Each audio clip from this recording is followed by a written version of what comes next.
அனைத்தையும் உயிர்ப்பிக்க முடியும். இன்றைக்கு மரித்து போன சூழ்நிலையில் இருக்கிறீர்களோ, பல சூழ்நிலைகள் மரித்தது போன்று தோன்றுகிறதோ, உயிர்ப்பிக்கிற இயேசுவின் வல்லமை இறங்கி வருகிறது. நீங்கள் உயிர்ப்பிக்கப்படுவீர்கள்.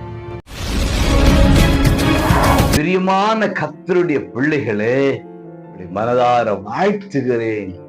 நீங்கள் ஆசீர்வாதமாய் இருப்பீர்களாக. எபேசியர் 2:1 அக்கிரமங்களினாலும் பாவங்களினாலும் மரித்தவர்களாயிருந்த உங்களை உயிர்ப்பித்தார். அன்புக்குரியவர்களே, ஆல்ரெடி we died. ஏற்கனவே நாம் மரித்து போனவர்கள். நீங்களும் நானும் எதிலே மரித்திருந்தோம் என்றால் அக்கிரமத்திலே பாவத்திலே மரித்தவர்களாக இருந்தோம்.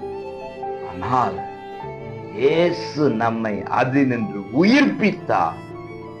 எப்படி தெரியுங்களா? அவர் மரித்ததினால்.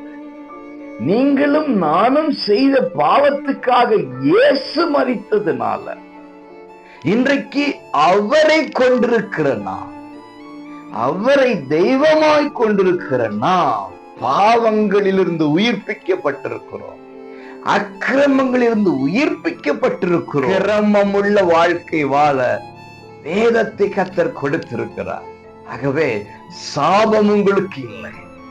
பாவத்தினின்று மீட்கப்பட்டீர்கள், அக்கிரமத்திலிருந்து மீட்கப்பட்டீர்கள். உங்களை உயிர்ப்பித்த தேவன் உங்களோடு இருக்கிறார். உயிர்ப்பித்தவர் அனைத்தையும் உயிர்ப்பிக்க முடியும். இன்றைக்கு மரித்து போன சூழ்நிலையில் இருக்கிறீர்களோ, உயிர்ப்பிக்கிறவரை கொண்டு வாழுங்க, ஆசீர்வதிக்கப்படுங்க.